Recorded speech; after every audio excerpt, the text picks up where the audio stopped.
What's going on, guys? Welcome back to the Fitness for Life podcast. I'm your host, Jackson Lohr, and today I'm excited to have with me my first guest in quite some time, Adam Badger. Adam and I met at the Real Coaches Summit, and we connected there and ended up hitching a car ride together to the airport at the end of the trip and got to chat there. So, Adam, pleasure to have you. Excited for our talk today. Thanks for having me, man. Yeah, I was gonna say that too. I was like, oh yeah, I forgot we shared an Uber on the way to the airport Yeah. randomly. I think also too, what happened was we both had our own Ubers, and Yeah. mine like went to we were in the wrong spot, and then Yeah. mine just like was like, okay, I'm not waiting, and just left. Like Yeah. didn't want to wait for me anymore. So I We was like, we watched dude. him pull off. Yeah, like I watched him pull away. I was like, okay, so can I just come in with you? I'll Venmo you for half of this. Well, I don't think our the Uber driver minded too much because we ended up giving him a decent tip. So Yeah. Which is funny too, right? Like with in those sort of situations, like the dude's driving there anyway, so yeah, it's like, who do you care who's in the car? yeah. All right. Well, Adam, I'm excited for our talk today. Excited to dive into the topic we've chosen. Before we dive into that, something I like to do is just always have my guests share a little bit about like how you got into fitness. How long you've been doing this, what your story is on that, and then what you've been up to recently. Yeah, I started working out probably when I was around 12, 13, and I'm 34 now, so it's been a while since I started. I pretty much made every single mistake you could probably make when it comes to working out and nutrition, because I did start so young and I started with no guidance. And back then, there's no like Instagram or YouTube or anything like that, so you're just kind of learning on the fly. And originally, like I said, I started around 12, 13, and I didn't start coaching people till I was 23. So I had a solid decade under my belt of consistent, working out, trying different things, learning about nutrition.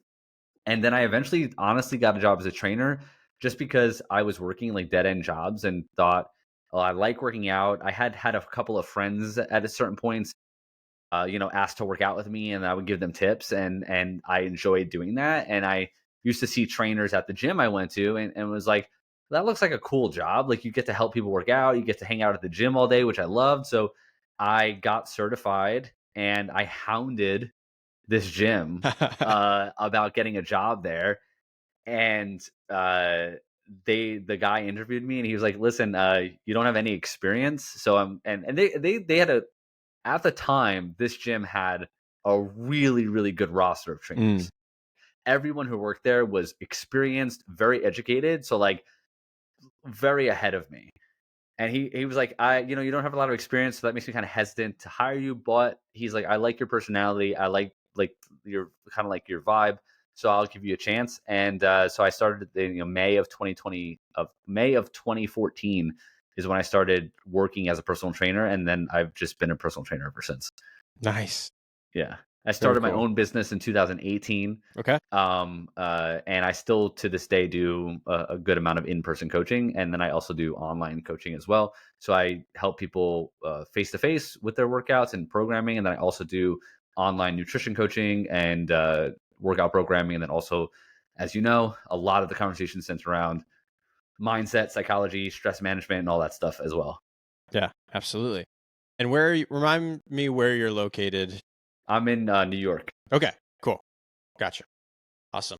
Well, you want to dive right into our topic for the day? Sure, let's do it. All right.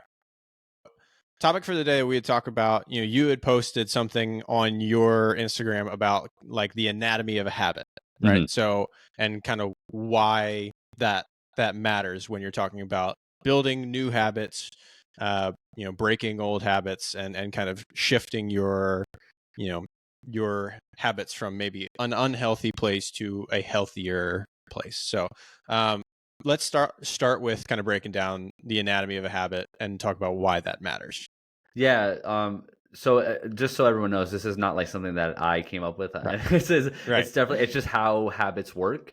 It's called a habit loop. So generally, any habits that we have, there's this loop that happens, and human brain, we kind of like to close loops in our brain, and which is just good for certainty and stability and survival. So a habit loop is the process of a trigger happening. So something emotion, like mentally, emotionally, or environmentally, whatever, triggers a certain action, which is the habit, and that habit brings a certain feeling that you're chasing.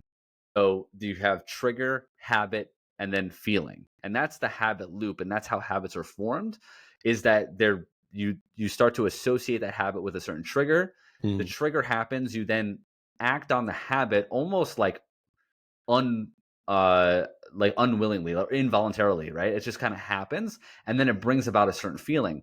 And once you perform that habit loop a certain number of times or consistently for a while, it becomes ingrained and like hardwired in your brain. So it actually moves from the part of your brain where you have like thought and you have to think, to the involuntary part of your brain where things just happen automatically. And that's why habits are so powerful, because once you've formed an habit, you no longer have to think about it and worry about planning for it. You'll just kind of do it. But the hard part is, once a habit is formed and you don't want that habit anymore, it makes it very hard to break, because again, it's kind of happening in the part of your brain that you don't need to think about. Right. So that's like, to give you like an example, if someone's like, I don't know why I come home from work every day and I'm like snacking on tortilla chips or chocolate chips, and it's like I don't even realize I'm doing it, and then before I know it, I've had three handfuls and I don't understand. And they feel like they don't have willpower, or they don't have discipline, and really it just comes down to they've just built this habit, right? And the trigger is they walk in the door from work.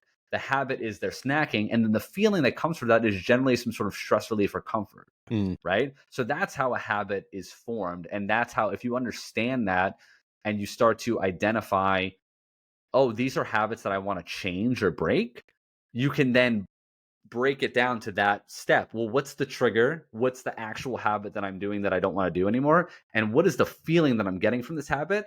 And then it can help you start to build a plan to replace that habit with something else. Yeah, absolutely. Yeah. Couple things I want to chime in on there. I have read it and I've heard it also phrased differently, just so in case people have heard this.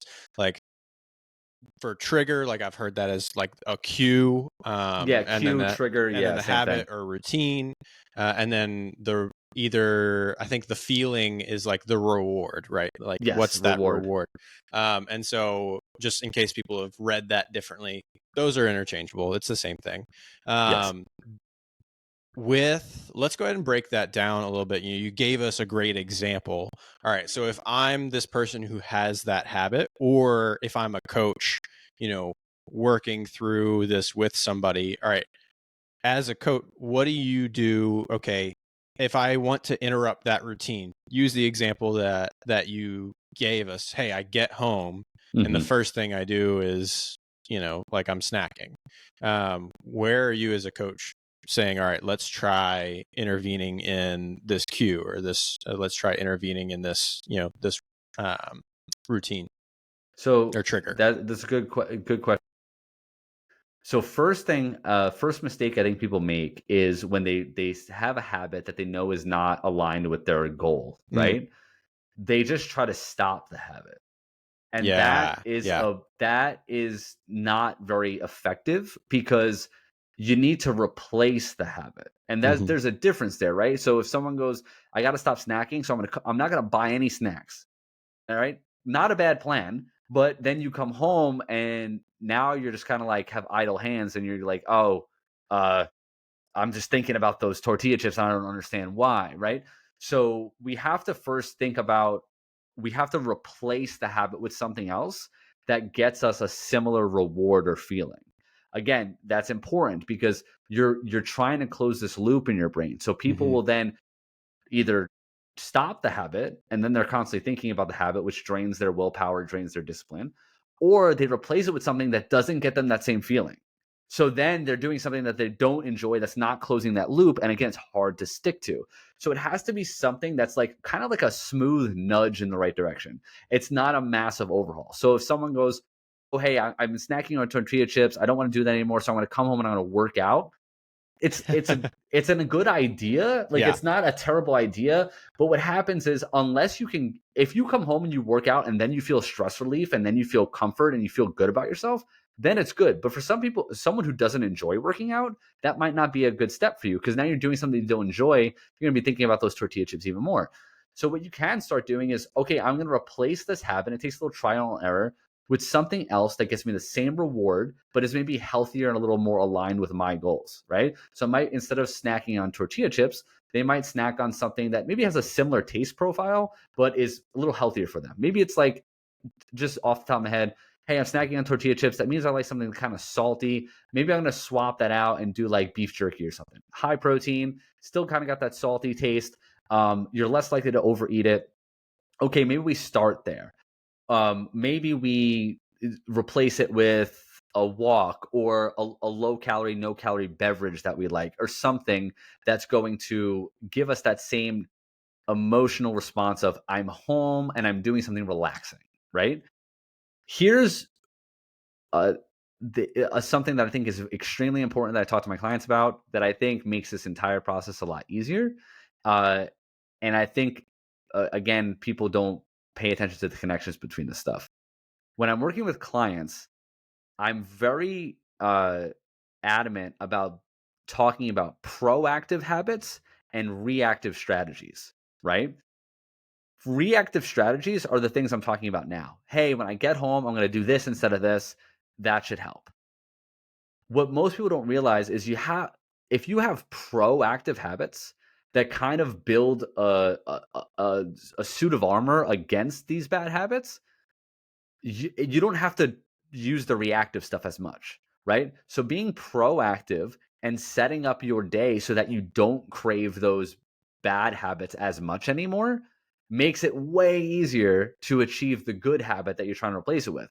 And proactive habits are not anything that anyone hasn't heard you or me talk about before. Proactive habits are like your baseline nutrition, your baseline workouts, like your daily steps, and then like your sleep and slash stress management. If those things are relatively dialed in, you're not going to be craving the chips as much, right? So if someone's snacking when they get home, there's the reactive thing of, oh, I have this trigger, habit reward. But also, why is that person getting that craving when they walk in the door? It's not just emotional, psychological. It's also physiological, because they probably didn't get good sleep the night before. They probably ate a breakfast that wasn't very high in protein. They may have skipped lunch or just kind of grazed all day. So then when they get home, I see this a lot with like teachers, right? They get out at 3:30, they get home at 4:30, and they're like, I'm ravenous. Well, yeah, because you haven't eaten all day. Like, you've barely hit your protein needs. You barely eaten enough fiber. You're not getting good sleep. So what I like to do with those clients is first work on, let's start, instead of just waiting for the trigger to happen and then trying to figure out what to do instead, set your day up so that you're eating a high protein breakfast, you're eating a high protein lunch, and then right around 2:30, 3 o'clock, maybe you're having a protein focused snack before you get home.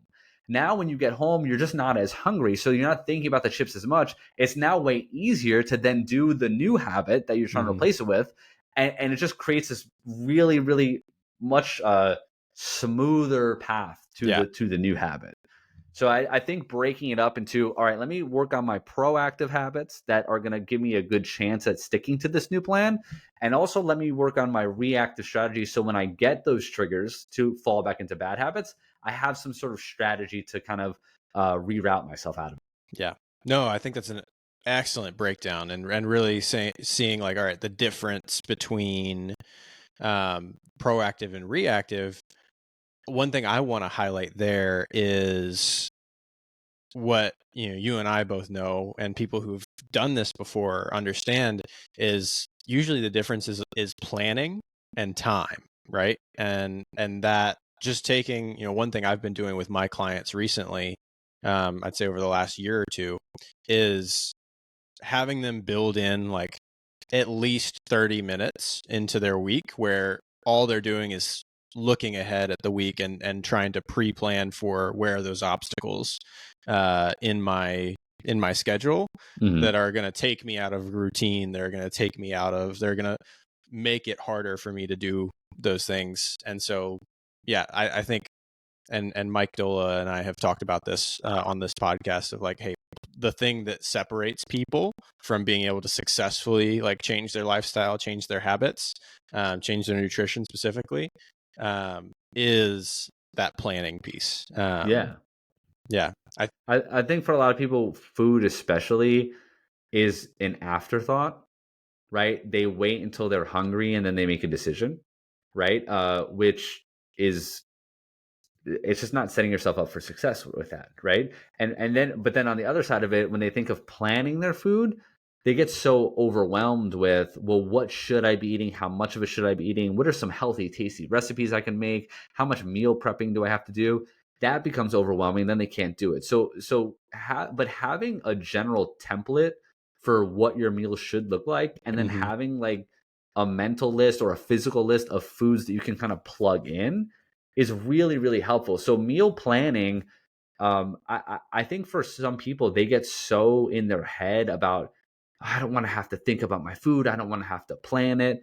But there's nothing really else in our life that we get that way about, right? Like we're okay with, oh, we got to go, we're taking a road trip. We should probably plan for it, right? We got to, what time are we leaving? What route are we taking? Did we pack the right things? Like, it's really not that complex. It's just with something with food, I think because it's so available to us now, we just don't feel a need to plan, right? It's like, like even think about the Uber, right? Yeah. Like now you don't really have to think too much about how am I going to get to the airport. You just press a button on your phone and then a car shows up. So with food, it's the same thing. It's like people know they can get food whenever, so they don't feel like a need to plan. So what you have to start looking at is going, okay, it's not about, I'm not planning because I don't know how I'm going to get food. I'm planning so that I don't have to then like make an emotional decision. So I really like to cue people on not only having a plan for their food, but also having like a rough schedule of when they're going to eat. This way, when you get to that time of day, even if you're not super hungry, you're going to get yourself to eat anyway, right? So if you know I'm eating between 7 and 6, between 10 and 11, between 1 and 2, like those are kind of like my windows of time that I'm going to eat. Okay, at those time frames, you make sure you eat something preferably protein focused and healthy, even if you're not hungry. Waiting until you're hungry to eat is it's a much higher likelihood that you're not going to make the best choice, right? Unless you're super, you've built really good habits, your environment is set up for success. Most people, when they wait to get hungry, if you're sitting at the office or you're sitting at work and you're starving, you didn't bring lunch, you're dehydrated, you're stressed, you didn't eat a high protein focused breakfast, you didn't get great sleep the night before, you're just going to order the sub, or you're going to order the sushi, or you're going to order the whatever, and not make the best choice. But if you're planned and you treat it like an appointment, or at 11 o'clock I eat this meal, it just makes your life so much easier. Yeah. Yeah. I think it just takes, like you said, it takes the emotion out of things. And it does take a little bit more time, but for people, I think some people can get away with like, hey, I've already done the work, or genetically I don't need to lose weight right now. I don't need to be as, zeroed in on my nutrition choices. But for the people who it does matter, like, yeah, you want to be planning it because it makes a big difference. It's one of the things that I'd say makes one of the biggest differences in our overall health and lifestyle. So, Well, yeah, I also think too, you have to remember that the people who don't need to think about it as much yeah, are generally, they've built habits so they don't have to think about it, right? right. So that's a whole other topic that I think is really important that people kind of discuss more, is that nutrition shouldn't be just something you think about when you want to lose weight, Right. right? If you can start really shifting your mind to what are the general choices I like to make so I feel my best, Mm-hmm. that opens up a whole new world of opportunities. Because what do people normally do? They don't really think about their nutrition that much. Right. Then they get a trigger, some sort of emotional trigger. Maybe it's they step on the scale and it's higher than they thought, or maybe they see a picture of themselves they don't love too much. And then they go, oh my God, I got to lose weight. So then they haven't been thinking about their nutrition for 6 months or 2 years or whatever. And all of a sudden they start trying to make all these changes. And that's why it feels overwhelming. Whereas if you just said, I'm going to start working on my nutrition today, even though I don't have a weight loss goal, or maybe you do, but you don't have the bandwidth right now to focus on it, just start making the nutrition changes now, and just start slowly doing it based on how you feel. But associating nutrition with weight management only is where I feel a lot of people also fall off, because as soon as you're unmotivated to lose weight, or you're like, whatever, like, I'm married, my wife or husband doesn't care, like, I feel pretty good, then they just stop focusing on it. Right. But if you're, like you said, if you're not focused, you don't have to be like zeroed in on it or dialed in on it. It's just keeping it it's so simple. Right. Like nutrition is honestly like really simple. It's Yeah. it's almost annoying how simple it is, because anyone can do it, regardless of schedule, income, whatever. Like, it's not super expensive and it's not super time consuming to eat healthy.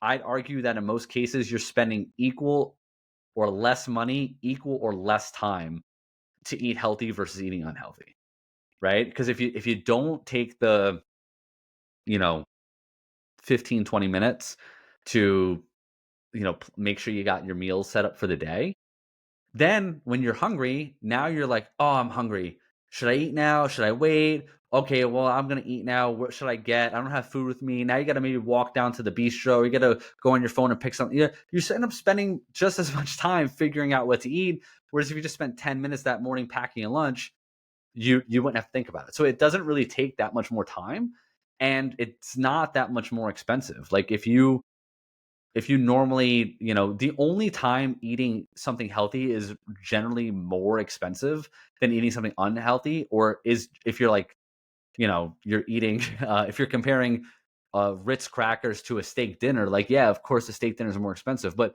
if you're gonna eat lunch anyway, and you're gonna go to McDonald's anyway, you could probably start there and go, okay, instead of getting the double cheeseburger and fries, I'm gonna get the grilled chicken sandwich with no mayo, and I'm not gonna get fries. You went to the same place, you spent the same amount of money, but now you made a healthier choice. So, like, it leaves kind of no excuse not to do it. Yeah.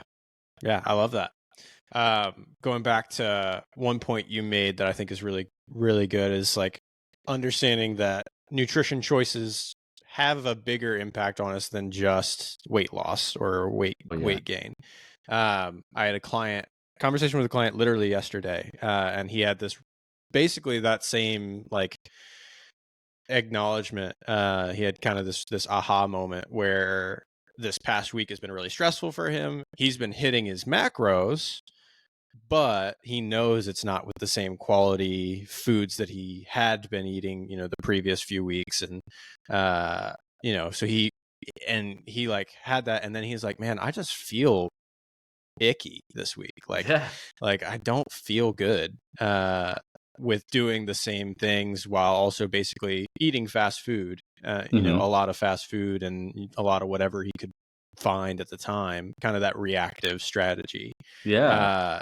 And he's like, yeah, it definitely feels different. And like my motivation's lower as a result. Like my energy is way lower. My stress feels higher. Like everything definitely feels out of whack as a result of, I'm just kind of reacting to, what I've been doing this week, from a nutrition standpoint. And so, Yeah, I find, like, even there's someone like me or you who lives a healthy lifestyle, and we do this all the time.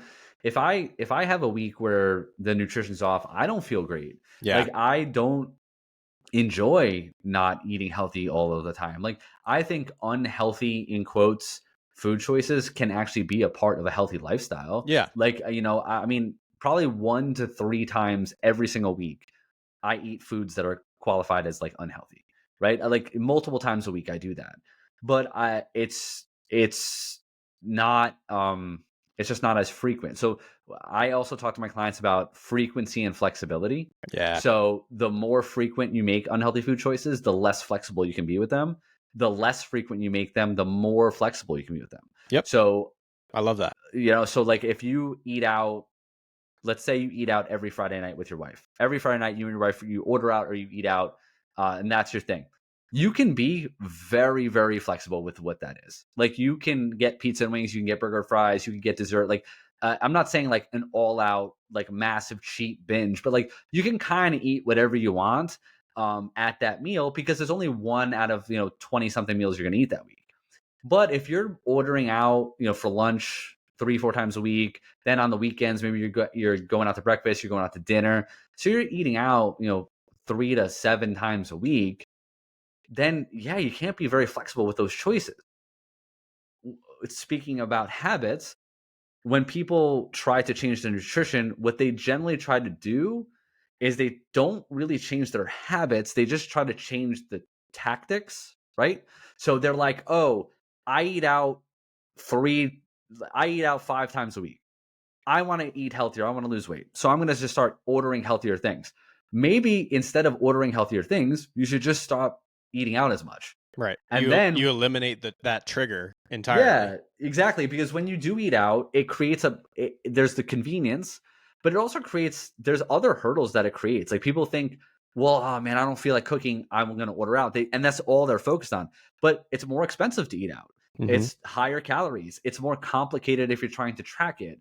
It's harder to find healthier food choices. It can be very deceiving. You can order something that you think is a healthy food choice, but it's actually very high in calories. So it creates a lot of hurdles. So what I like to do, again, what works for me is I'm just like, well, I'll just eat out less. Like I'll just eat out less times per week. This way, when I do eat out, I don't have to think about that stuff.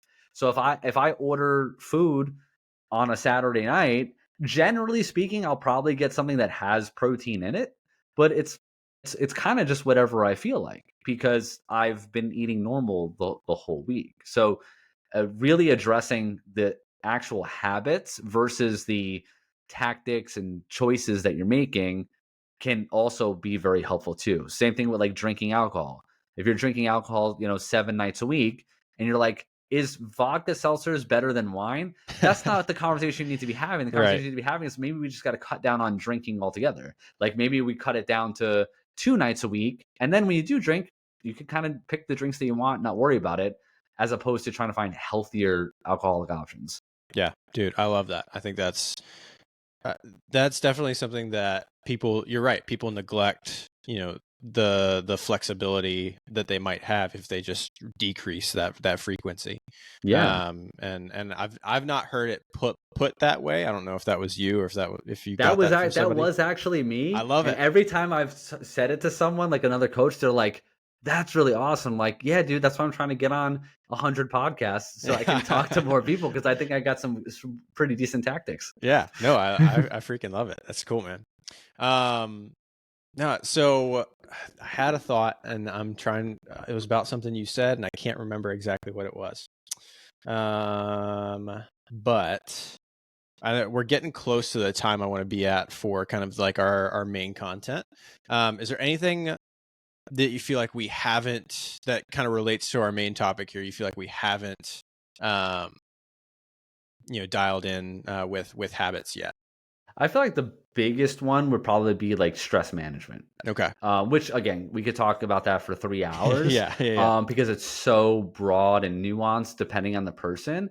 But I just think a lot of times people don't realize the connection between your stress and your fitness and your health. Mm-hmm. Psychological stress is I forget the actual statistic, but so I'm not someone who's like out like quoting research all the time, but like this is one that I saw from several different very reliable sources, that like psychological stress is the number one indicator of mortality, right? So like the higher your psychological stress is, the higher indication that you're going to have chronic diseases and you're going to die earlier. So we're talking about psychological stress, meaning like how you are perceiving your stress. So if your stress is high and then you're also trying to diet, and for most people, they're trying to diet and lose weight from a negative place, right? They're like, I don't like myself. I don't like the way I look. I got to change. I suck. I got to change this. It's more stress. When you're doing that, you're just in a more vulnerable position. So when you're a high stress and you're in that fight or flight, you're in that body's fight or flight response, which like, again, your body physiologically doesn't know the difference between you being in a near death experience or you just having a stressful day at work. It kind of hormonally reacts the same, you're just in a more vulnerable state, and you're going to be less likely to make poor food choices, to have higher cravings, to skip your workouts. So a lot of this buckles down into like managing your stress. And it goes back to what we talked about before, proactive habits. If you're paying attention to your sleep and trying to get better at it, right? Not overhauling your life, but hey, can I get better sleep? What, and then you break that down. Okay, I want better sleep. What does that mean? Does that mean I got to go to bed earlier? Does that mean I have to stop drinking at night? Does that mean I have to have less screen time? We also know that if you're well nourished, you're eating enough protein, you're eating enough calories and fiber, you're more likely to get a better night's sleep. If you're exercising, you're more likely to get a better night's sleep. Then we start this like whole new cycle of behavior where your stress is better managed. Then we can start to talk about more of the deeper psychological stuff, which is, why are these things stressing you out? What sort of self-limiting beliefs or subconscious beliefs do you have that these are triggering? And we can kind of work through those. But I think if you're someone who is finding it very hard to stick to a diet, or finding it very hard to stick to your workouts, or you're finding it very hard to see results, don't look for another diet strategy or a better workout program. Like, you could basic workout program, basic nutrition strategy, and start looking at, how am I managing stress? What's going on in my life? What can I do to take things kind of off my plate, right? We tend to overextend ourselves and say Right. yes to a lot of things and try to meet external expectations and all that stuff. So you're a dad, I'm a dad, like we both own our own businesses. Like it's stressful. Yeah. Life is very stressful. So I think getting to a place where you can go, all right, my life is always going to be stressful. Like there's always going to be stress. I have to eventually start addressing h- how much of my health, how much of my bandwidth I'm giving to these things, right? Most people are willing to put their health and their family and their joy on hold in order to achieve like career goals, financial goals, things like that. I think more people would benefit from putting their, you know, assuming that they have the ability to put career goals, financial goals on hold a little bit to take better care of their health, better care of their family. Um, you know, I'm someone who, there's a lot of career stuff that I would love to do, and there's a lot of stuff that I don't do because it would interfere with my health or my ability to, spend more time with my kids as they're young. And what does that mean? It means I'm putting sort of some financial ceilings and career ceilings on myself Right. that wouldn't be there if I was like, oh, I don't care if I miss workouts. I don't care if I skip meals. I don't care if I don't see my kids for 12 hours a day. Hell yeah, man. Like my career could be skyrocketing, but I'm willing to put that on hold because there's a lot of things I want to do with my kids. But again, everything is in the gray area, right? I'm like, it's not that I'm not quitting my job and doing nothing all day, Right. but I'm willing to put boundaries on what I take on work wise, which is difficult to do. It's Yeah. not easy. Yeah. But when you speak to like career driven individuals who are like clients of ours, it's so foreign to them to think about saying no to being no on another board, to not taking that Yeah. that extra project at work to get a workout in. Like if you tell a client, hey, instead of booking back-to-back Zoom calls, what if you took like a 30-minute break tomorrow to sit down and eat lunch? They're like, whoa, wait, what? Like, I'm going to say no to an appointment. Like, I just had this conversation with a client of mine who has their own photography business. I'm like, maybe if you have 3 gigs booked this month and you get a fourth one, say no to it. Because if you take on that fourth gig, you're gonna lose sleep. You're gonna be working late. You're gonna miss a workout. Your nutrition's not gonna go well. So yeah, temporarily that's gonna sting a bit to say no to that next gig.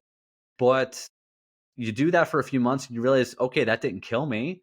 And now your health is in better, in check, and your habits are more. Maybe now you can take on that fourth gig, but handle it better, right? We're not just people don't think like that. They're always people get entitled to think, oh, well, I could always get back to my health. I could get back to my family, but you can't. Sometimes you can't get this stuff back. Sometimes then it's way harder to fix. Yeah. So that would be a whole other tangent I would go on. Is just that idea that your health and your happiness don't need to always take a back seat to like these external goals that you set for yourself. Yeah. No, I love that. That's awesome. One more question before we kind of dial it out. What are you excited about? Um, honestly, man, I really it sounds really corny, but I really just am excited about just doing stuff with my family. Like that's really all I like. There's doing stuff with my kids and my wife is really like all I care about, and anything I do is just to be able to do more of that, right? So, watching my daughter grow up, watching my son grow up, and doing family things.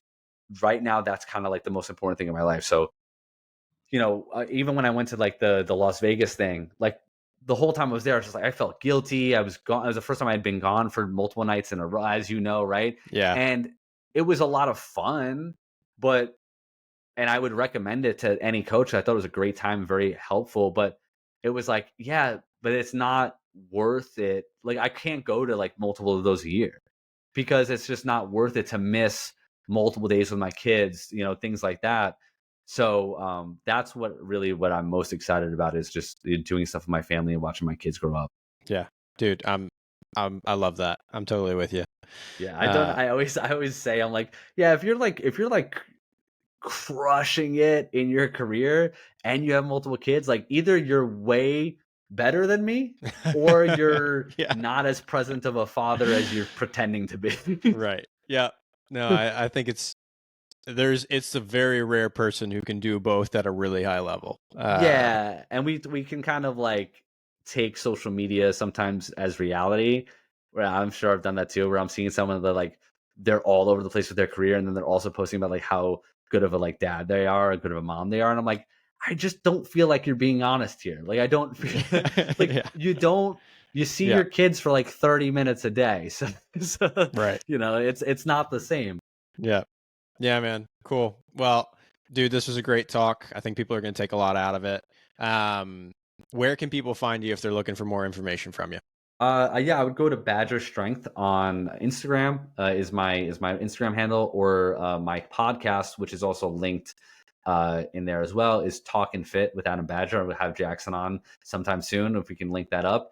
And yeah, I have a podcast. I'm almost at 200 episodes, which All is right. pretty cool. Nice. And the Instagram, I try to post content daily, and then both of those things will have free resources that you can use as well.